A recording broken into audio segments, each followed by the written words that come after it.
Hello, welcome to the gaming podcast, and today we're going to be talking about one of the most incredible game series, I think, in the whole entire world, the Elder Scrolls game series.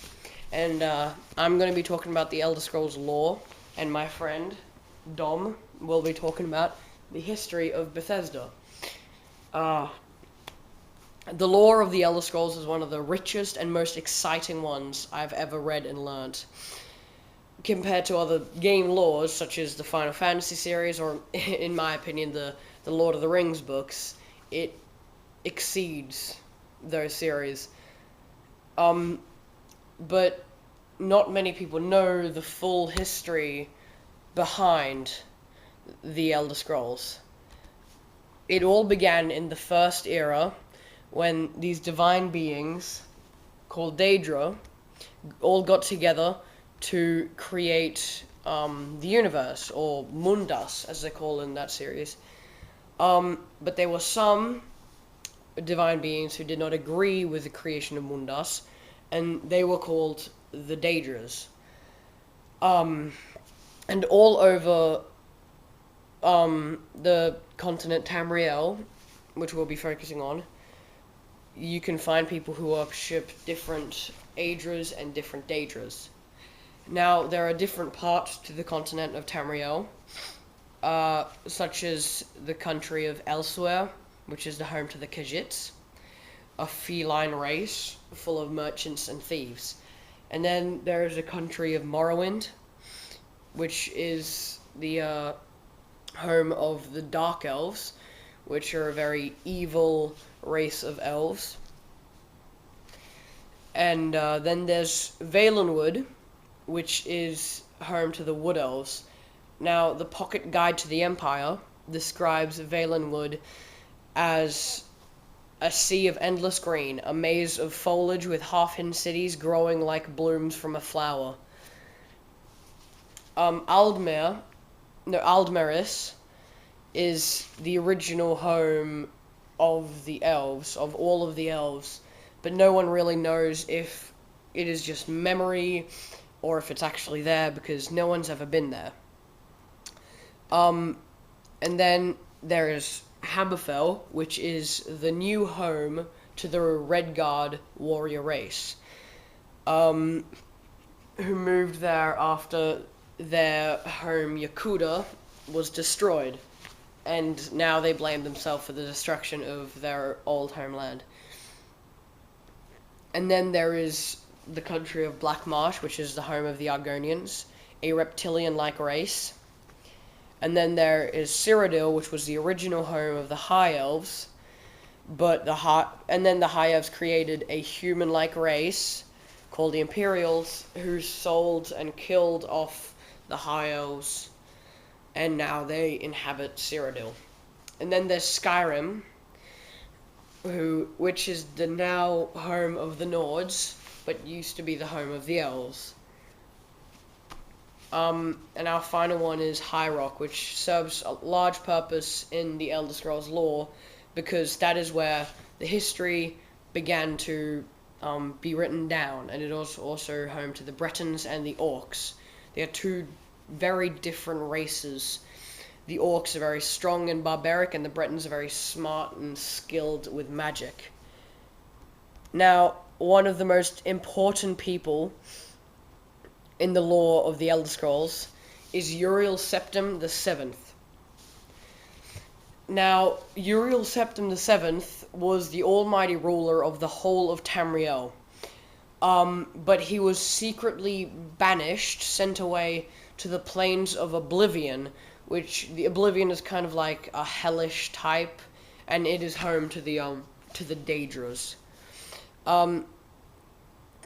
There, he picked different heroes to go collect different amulets and gems to be able to release him from Oblivion.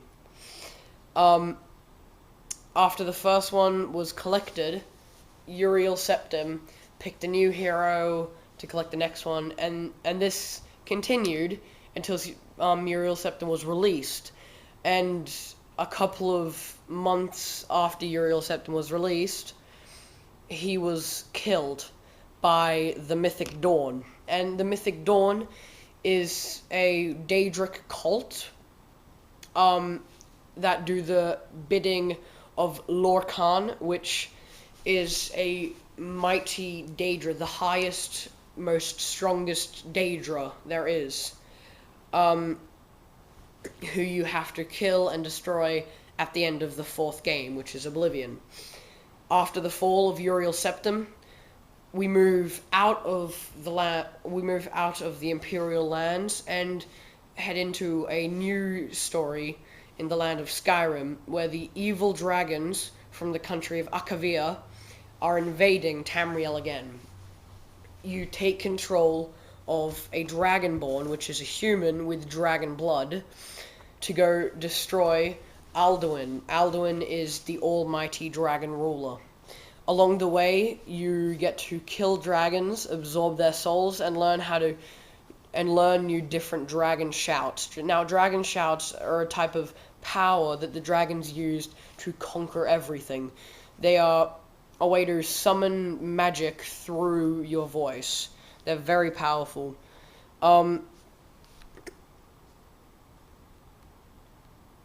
Partway through the game, you meet the Greybeards, who are the masters of the voice. Now, the Greybeards teach you a lot of the powers, how to absorb the powers, and then they send you to kill Alduin.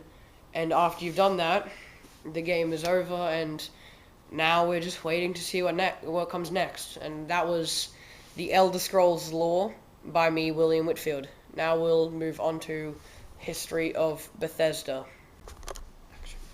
The lore of the Elder Scrolls is amazing, but so is the history of Bethesda. Bethesda is one of the oldest and most respected development houses in the MMO industry. It was founded by Christopher Weaver in 1986. Bethesda has now been publishing games for almost 30 years, and Christopher wanted to move from PC games to cross-platform multimedia in 1998. One of Bethesda's first games was Gridiron in 1986, and was the first real physics-based sports simulator. Christopher thought that he needed a little help, so he got Robert A. Altman to be his co-leader in 1998. Then they co-founded ZeniMax Media Incorporated, and then Bethesda was best known for the Elder Scrolls. The Elder Scrolls was by far the best idea Bethesda had, and it all started with the Elder Scrolls 1 Arena in 1994. And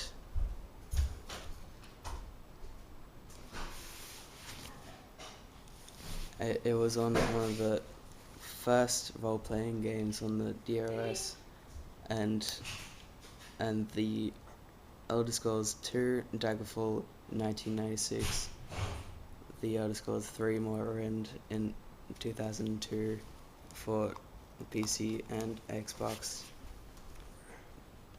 the Elder Scrolls 4 Oblivion in 2006 for the PlayStation 3 and Xbox 360 mobile phones and PC. And then there was the Elder Scrolls 5 Skyrim in 2011 on Microsoft Windows, Xbox 360, PlayStation 3, and also a couple of spin-offs such as the Elder Scrolls Legends Battlesphere in 1997 and the Elder Scrolls Adventures Rhaegar 1998. Christopher Weaver got into games industry by accident because he was studying lots of aspects to do with game development, and one of his engineers wanted to write a football game, and Christopher said okay, and his engineer came back to showed Christopher, and he thought it was boring because he didn't know anything about football. The engineer said that that's how sport games are in term of computers, but Chris knew a lot about physics, so later on they made the most popularistic physics-based sports game ever. The engineer was called Robert A. Altman. Thank you for listening. This was our game podcast. Yeah. Bye.